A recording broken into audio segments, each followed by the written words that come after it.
दूसरा शमूएल अध्याय 7। दाऊद को नातान नबी का संदेश। जब राजा अपने भवन में रहता था और यहोवा ने उसको उसके चारों ओर के सब शत्रुओं से विश्राम दिया था, तब राजा नातान नामक भविष्यवक्ता से कहने लगा, देख, मैं तो देवदारों के बने हुए घर में रहता हूँ, परंतु परमेश्वर का संदूक तंबू में रहता है। नातान ने राजा से कहा, जो कुछ तेरे मन में हो उसे कर, क्योंकि यहोवा तेरे संग है। उसी रात को यहोवा का यह वचन नातान के पास पहुंचा, जाकर मेरे दास दाऊद से कह, यहोवा यूँ कहता है कि क्या तू मेरे निवास के लिए घर बनवाएगा? जिस दिन मैं इज़राइलियों को मिस्र से निकाल लाया, उस दिन से आज के दिन तक मैं कभी घर में नहीं रहा, तंबू के निवास में आया जाया करता हूँ। जहाँ जहाँ मैं समस्त इज़राइलियों के बीच फिरता रहा, क्या मैंने कहीं इज़राइल के किसी गोत्र से, जिसे मैंने अपनी प्रजा इज़राइल की चरवाही करने को ठहराया हो, ऐसी बात कभी कही कि तुमने मेरे लिए देवदारू का घर क्यों नहीं बनवाया?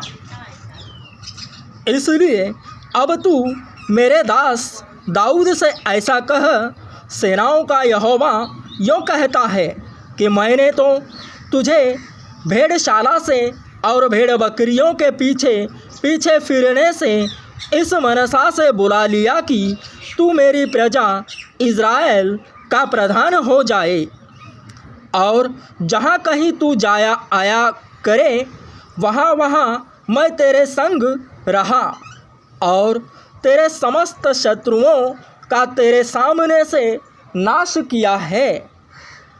फिर मैं तेरे नाम को पृथ्वी पर के बड़े बड़े लोगों के नामों के समान महान कर दूंगा, और मैं अपनी प्रजा इज़राइल के लिए एक स्थान ठहराऊंगा और उसको स्थिर करूंगा कि वह अपने ही स्थान में बसी रहेगी और कभी चलायमान न होगी, और कुटिल लोग उसे फिर दुख न देने पाएंगे,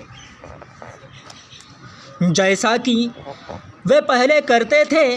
वरन उस समय से भी जब मैं अपनी प्रजा इज़राइल के ऊपर न्यायी ठहराता था, और मैं तुझे तेरे समस्त शत्रुओं से विश्राम दूंगा। यहोवा तुझे यह भी बताता है कि यहोवा तेरा घर बनाए रखेगा।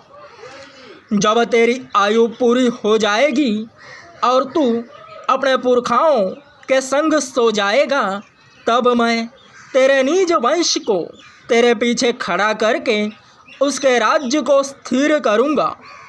मेरे नाम का घर वही बनवाएगा, और मैं उसकी राजगद्दी को सदैव स्थिर रखूँगा। मैं उसका पिता ठहरूँगा और वह मेरा पुत्र ठहरेगा। यदि वह अधर्म करे तो मैं उसे मनुष्यों के योग्य दंड से और आदमियों के योग्य मार से ताड़ना दूंगा, परंतु मेरी करुणा उस पर से ऐसे न हटेगी जैसे मैंने शाऊल पर से हटा ली थी और उसको तेरे आगे से दूर किया था। वरन तेरा घराना और तेरा राज्य मेरे सामने सदा अटल बना रहेगा, तेरी गद्दी सदैव बनी रहेगी। इन सब बातों और इस दर्शन के अनुसार नातान ने दाऊद को समझा दिया। दाऊद की प्रार्थना। तब दाऊद राजा भीतर जाकर यहोवा के सम्मुख बैठा और कहने लगा, हे प्रभु यहोवा, क्या कहूँ और मेरा घराना क्या है कि तूने मुझे यहाँ तक पहुँचा दिया है।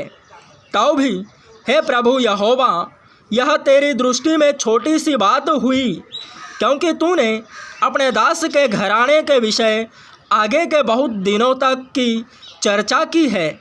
हे प्रभु यहोवा, यह तो मनुष्य का नियम है, दाऊद तुझसे और क्या कह सकता है।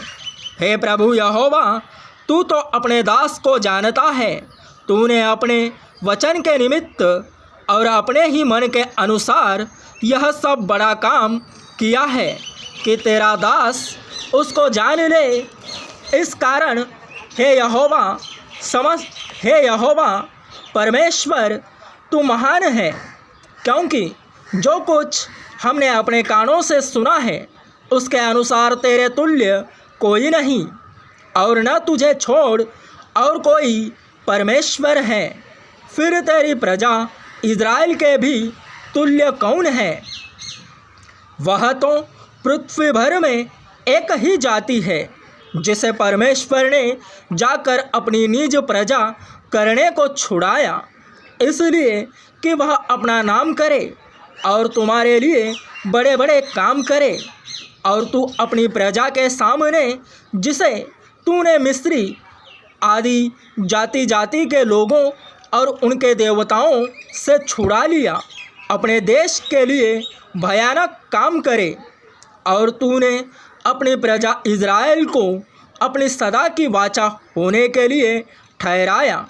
और हे यहोवा, तू आप उसका परमेश्वर है।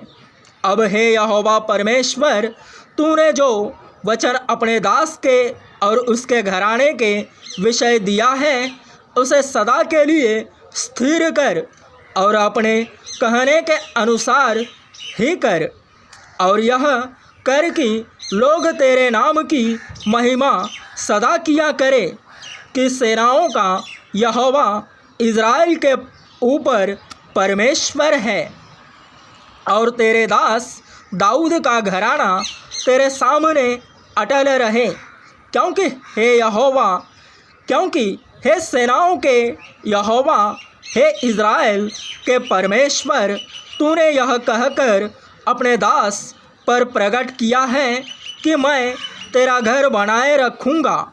इस कारण तेरे दास को तुझसे यह प्रार्थना करने का हियाब हुआ है। अब हे प्रभु यहोवा, तू ही परमेश्वर है और तेरे वचन सत्य है, और तूने अपने दास को यह भलाई करने का वचन दिया है। तो अब प्रसन्न होकर अपने दास के घराने पर ऐसी आशीष दे कि वह तेरे सम्मुख सदैव बना रहे, क्योंकि हे प्रभु यहोवा, तूने ऐसा ही कहा है, और तेरे दास का घराना तुझसे आशीष पाकर सदैव धन्य रहे।